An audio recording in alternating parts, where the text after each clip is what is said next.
Welcome to our KPC Daily Devotional. Let's read from the Gospel of Matthew.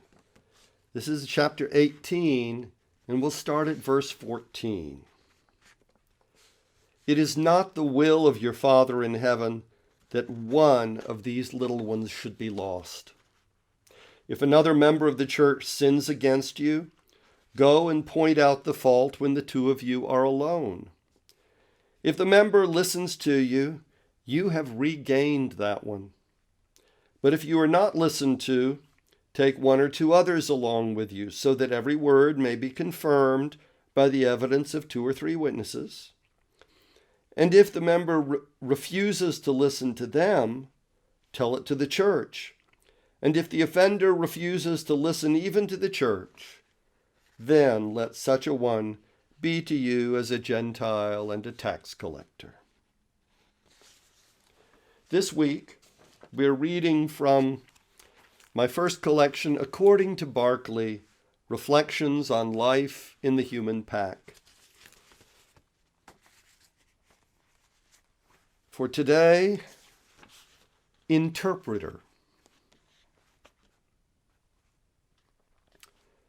For a while, I took my schnauzers, Papa Barclay and son Braxton, to work every day.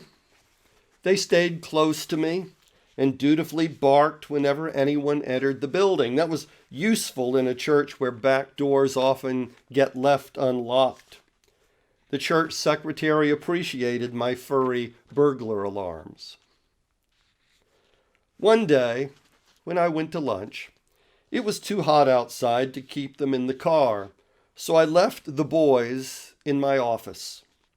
While I was gone, someone rang the doorbell, and the dogs went crazy.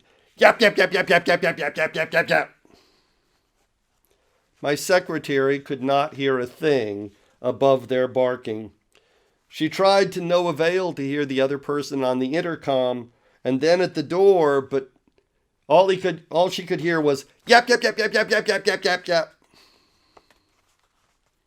Well, I had mentioned that Barclay understood English, but she had always assumed that was simply empty talk, a dog owner's daddy pride. At her wit's end, she figured this was the occasion to put it to the test. Slowly and firmly, she called, "Barclay, it's all right. You can stop barking now."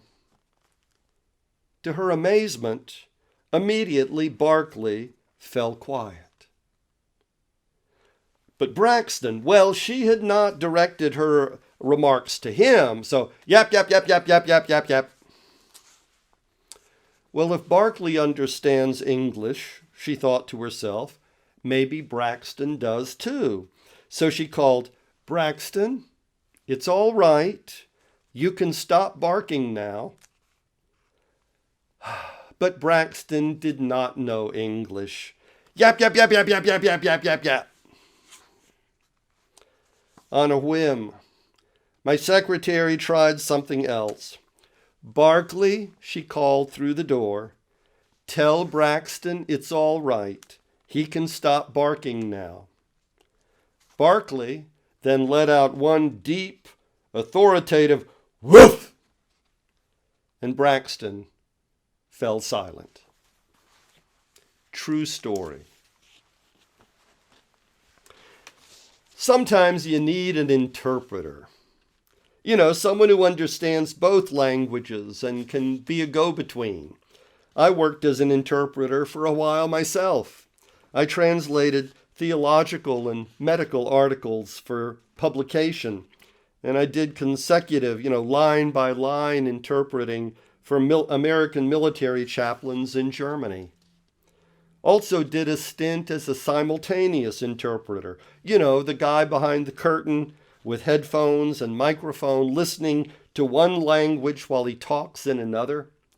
Well, thankfully, I do not have to make a living at it, and the world is a safer place for it.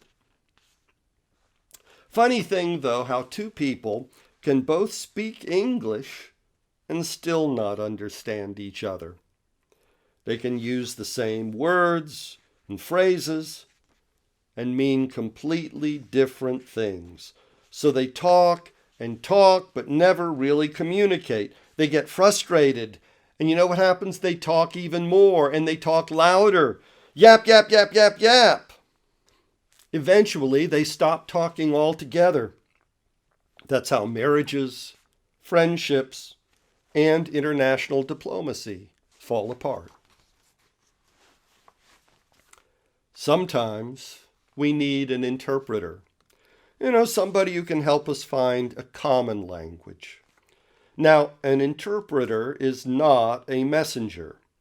You don't send a go-between to talk for you, so you can avoid talking and understanding altogether. No, you have to sit down with the other person and talk, back and forth. The interpreter only helps clarify what each one really means. Whether you both can find common ground, well, that is up to you. Jesus once said that if you and your neighbor don't get along, go talk with him or her one-to-one. If you can't reach an understanding, then take one or two other people with you and try again.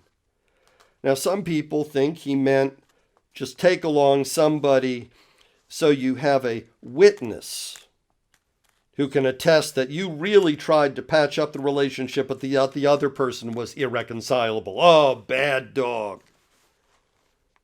But I think maybe he meant find an interpreter, a go-between, who can help you speak the same language.